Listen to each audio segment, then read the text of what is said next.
Welcome to the last fasting video of January 2023. You made it. You made it here. If you're watching this, fantastic. Good job.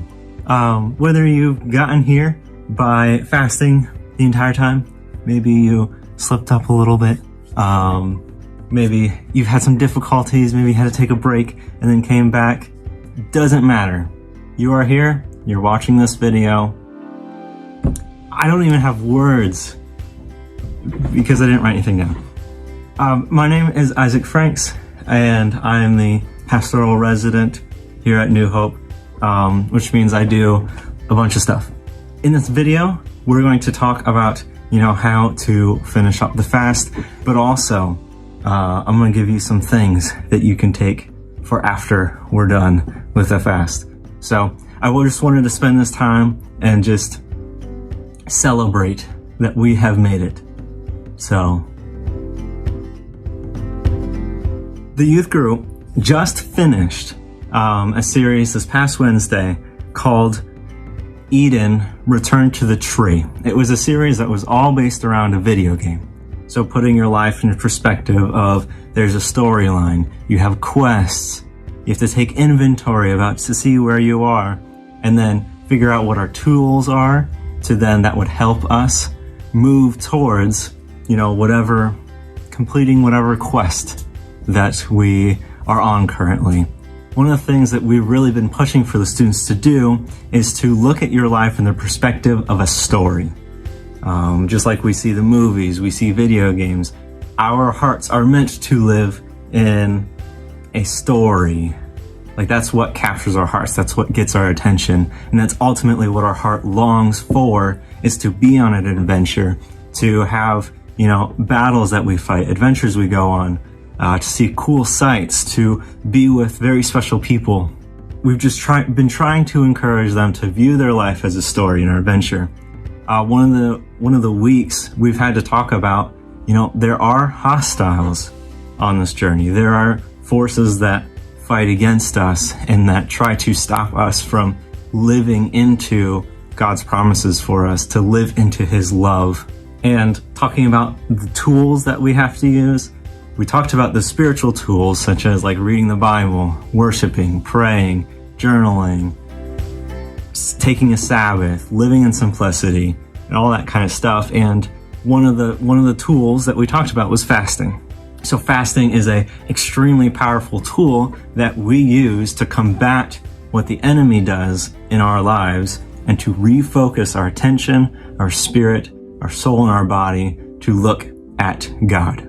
We see in a very special passage for us here at New Hope that we live in a world where we have to use spiritual tools. We have to use spiritual weapons because the fights that we fight are not with worldly weapons.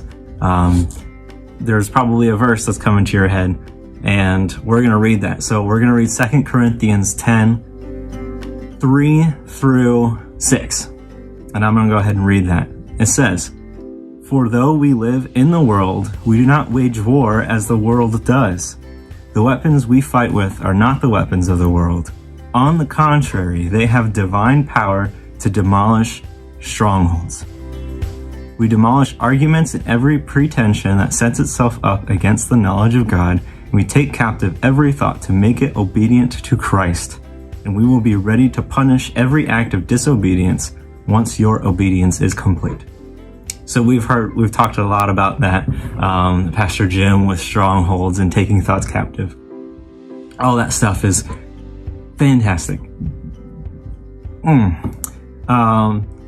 What we're talking about with fasting is that fasting is a spiritual weapon that we can use to fight these wars of our heart and of our mind. So maybe some of the things that we've experienced with this fast is dealing with idols, or dealing with things that are in our lives that are always there and they distract us from God. And those things are not good. Those things, like I said, are idols.